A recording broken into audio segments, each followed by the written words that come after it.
নমস্কার, welcome back. আজকে এই ভিডিওটাতে আমি আমার বন্ধুর স্টার্টআপের জন্য যে ওয়েবসাইটটা আমি ডিজাইন করছিলাম, আগের ভিডিওগুলোতে দেখেছো কীভাবে আমি ওয়্যার ফ্রেমটা ডিজাইন করেছি, তারপরে সেটা থেকে ফিডব্যাক পেয়েছি এবং ফিডব্যাক পাওয়ার পরে আমি সেটাতে আপডেট করেছি। আর এটা সেই ভিডিওরই পার্ট 2। সেখানে আমি স্পেসিফিক্যালি দেখাবো যে কী করে আমি ভিজুয়াল ডিজাইনটা কমপ্লিট করছি। যাই হোক, যারা আমার এই চ্যানেলে নতুন তাদের জন্য বলে রাখি, আমার নাম রাকেশ মণ্ডল আর আমি একজন ডিজিটাল প্রোডাক্ট ডিজাইনার। আমি ইউএক্স অ্যান্ড ইউআই ডিজাইন করি। আর এটা আমার ডিজাইন ভ্লগ, যেটার মধ্যে দিয়ে আমি আমার ডেইলি যে ডিজাইনের যে একটা ইউএক্স ডিজাইনারের লাইফ সেটা আমি শেয়ার করি এবং সমস্তটাই আমার প্র্যাকটিক্যাল এক্সপিরিয়েন্স।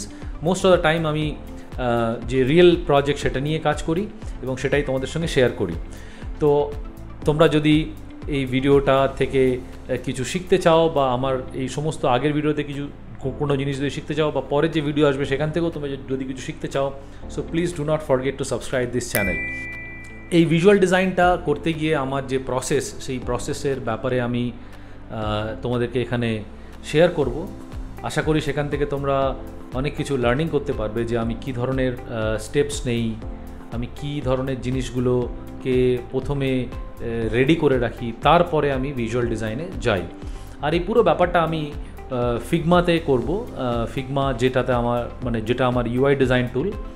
আর কিছু ইমেজকে ম্যানিপুলেশন করার জন্যে, ইমেজকে রিটাচিং করার জন্যে আমি ফটোশপ ইউজ করেছি এবং সেটা থেকেও আমি দেখাবো যে ফটোশপ ইউজ করে ফটোশপ আর ফিগমা কীভাবে কুইকলি তোমরা কপি পেস্ট করেও আনতে পারো, সেটাও আমি দেখাবো। আর এই ভিডিওটাতে তোমরা বুঝতে পারবে যে আমার সমস্ত ভিজুয়াল ডিজাইন প্রসেসটা কী, স্পেশালি যখন আমি কুইকলি বানাই। আর এই পুরো প্রজেক্টটা আমাকে 3 দিনের মধ্যে অলমোস্ট শেষ করতেই হলো। তো আজকে এটার ফাইনাল জিনিস এবং এটার পরে আমি আমার বন্ধুদেরকে হ্যান্ড ওভার করে দেবো, তারা এটাকে নিয়ে ডেভেলপ করতে স্টার্ট করে দেবে।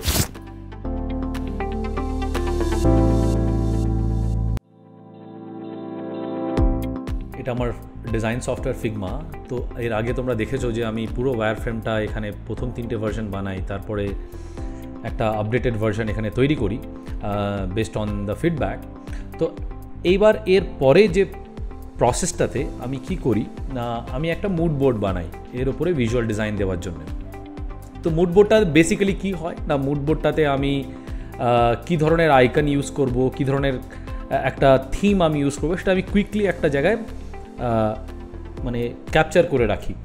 এবং সেটা ক্যাপচার করার পরে আমি লাস্ট দিন ভিডিওতে বলেছিলাম যে আমি ফন্ট নিয়ে একটু কনসার্ন। তো আমি যখন ওদের ওই লোগোটা দেখলাম, তো লোগোটাতে যে ফন্টটা আছে আমি ট্রাই করলাম যে সেই লোগোটার সঙ্গে ফন্টটাকে ম্যাচ করানোর জন্যে।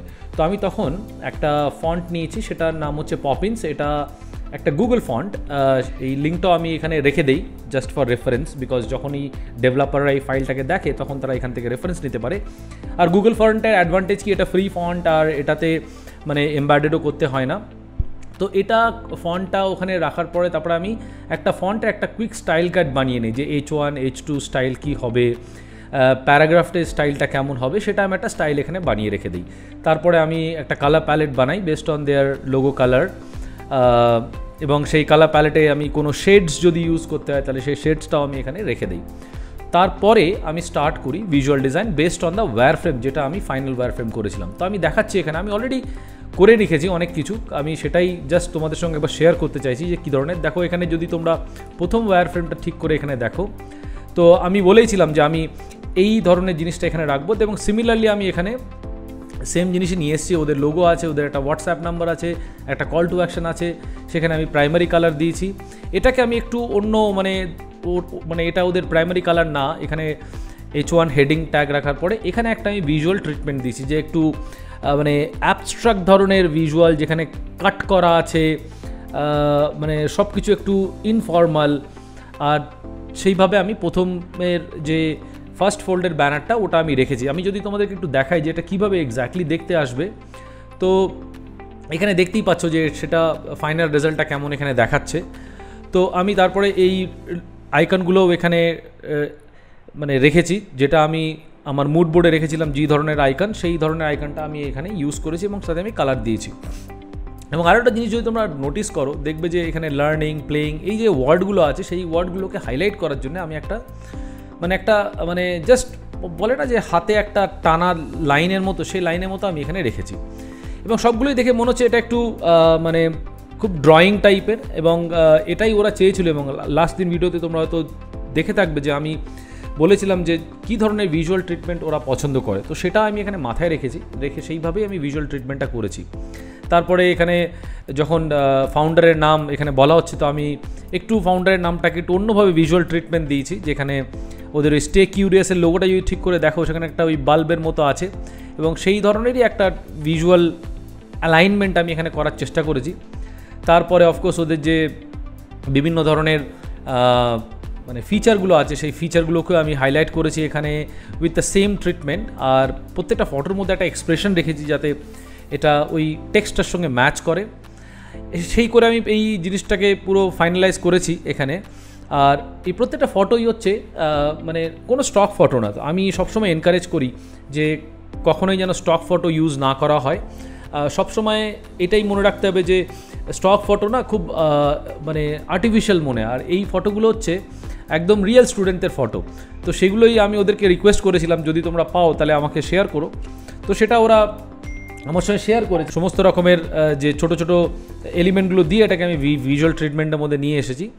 আর এখানে ওরা কারিকুলামের ব্যাপারে ওদের এক্সিস্টিং ওয়েবসাইটে অনেক বড় কারিকুলাম ছিল, তো আমায় বললো যে কন্টেন্টটা জাস্ট ছোটো করে এইটুকুই রাখো, তো আমি ওইটুকু রেখেছি। তারপর এখানে দেখতে পাচ্ছ আমি ওদের যে টেস্টিমোনিয়াল সেটাকেও একটু এখানে খুব যদি ভালো করে দেখো যে এই ছবিটাকেও যে টেস্টিমোনিয়াল দিয়েছে যে স্টুডেন্টরা, তার ছবির সঙ্গে একটুখানি খুব সামান্য একটা আর্টওয়ার্ক দিয়ে আমি ওটাকে সাপোর্ট করার চেষ্টা করেছি। আর এটা হচ্ছে এদিকে লেফট সাইডে এখন কিছু নেই, you have to click on the right side. তারপরে কল টু অ্যাকশন, সেখানে একটুখানি আবার একটু বাচ্চাদের যে ভিজুয়াল এলিমেন্টগুলো দেখলে বাচ্চারা যেটা ভালো লাগে সেই রকমের আমি ভিজুয়াল ট্রিটমেন্ট দিয়েছি এখানে। তো এই পুরো ব্যাপারটা আমি খুবই সিম্পল রেখেছি যাতে একদিনের মধ্যে এটাকে ডেভেলপমেন্টও করা যায়, কারণ এত বড় একটা ডিজাইনকে আমি যদি অনেক কমপ্লেক্স বানিয়ে ফেলি তাহলে হয়তো সেটা দেখতেও ভালো লাগবে না, আর ডেভেলপ করতে অসুবিধা হবে।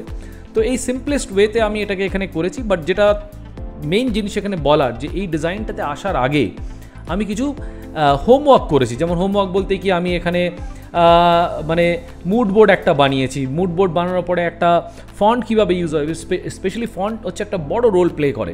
তো টাইপোগ্রাফি কী করে রাখবো, সেখানে আমি কালার কোডিং কী করে রাখবো, ইমেজটাকে নিয়ে কী করে আমি এই যে ইমেজগুলো কুইকলি আমি এত সুন্দর করে কাট করে কী করে আনলাম। তো আমি একটা ছোট্ট জিনিস দেখাচ্ছি, তাহলেই বুঝতে পারবে যে আমি এই ইমেজটা কী করে এখানে নিয়ে আসলাম। ওরা আমাকে একটা এই ধরনের একটা ছবি আমাকে এখানে পাঠিয়েছে। তো এবার আমি এই ছবিটা নিয়ে তোমরা যদি খুব ভালো করে দেখো, আমার এক্সিস্টিং ডিজাইনের মধ্যে আমি এই ছবিটাকে ইউজ করেছি। তো আমি এটাকে কী করে নিয়ে আসলাম, তো আমি ফটোশপ ক্রিয়েটিভ ক্লাউড ইউজ করি। তো এখানে এভরিডে যখন ফটোশপ আপডেট করে তারা অনেক নতুন ফিচারও আনে, উইচ ইজ ভেরি ইন্টারেস্টিং। তো আমি একটা ছোট্ট জিনিস করি যে এটাকে কপি পেস্ট করে একটা নতুন ফাইলের মধ্যে আনি, এনে এর ব্যাকগ্রাউন্ডের যে ব্ল্যাকটা থাকে ওটাকে ট্রান্সপারেন্ট করে রাখি, ব্যাকগ্রাউন্ডের লেয়ারটা সিলেক্ট করি না।